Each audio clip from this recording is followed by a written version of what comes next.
আরে ধেত্তেরি কি এই শুকরের মাথাটাকে ফেলে দিলাম। আরে আরে বুশরা আপু, এটা তুমি কি করলে? মাথাটাকে ফেলে দিলে কেন? আরে চম্পা, মাথাটাকে ফেলবো না তো কি করব? আরে আপু, তাহলে তুমি মাথাটা আমাকে দিয়ে দাও। আরে চম্পা, নিয়ে নে, আমার লাগবে না এটা। আরে রাজু, এই দেখো। আরে চম্পা, তুই এসব কি করছিস? আরে ডাস্টবিন থেকে এসব কুড়াতে হবে, আরে ফেলে দে এটা।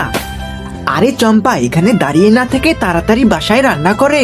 আরে বন্ধুরা, তোমরা চ্যানেলটিকে সাবস্ক্রাইব করে দিও এবং ভিডিওটিতে একটি লাইক দিয়ে দাও। আরে রাজু তো চলে গেল, এখন আমি এটা বাসায় গিয়ে রান্না করব।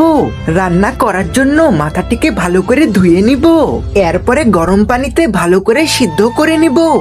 এরপরে পেঁয়াজ, সবজি এবং টমেটোকে ভালো করে কেটে নিয়ে মশলার সাথে গরম তেলে ভালো করে নেড়ে নিব। এবার মাথাটাকে রান্না করার পালা। এই দেখো বন্ধুরা, আমাদের রান্না করা হয়ে গেছে। আরে রাজু, এই নাও, টেস্ট করে দেখো। আরে চম্পা, এটা আবার তুমি ডাস্টবিন থেকে নিয়ে আসোনি তো? আরে রাজু, এসব তুমি কি বলছো? এটা তো আমি বাজার থেকে কিনেছি। আরে তাহলে ঠিক আছে। আরে চম্পা, রান্না তো দারুণ হয়েছে, সেই স্বাদ। আরে বন্ধুরা, তোমরা কোন ক্লাসে পড়ো কমেন্টে জানাও।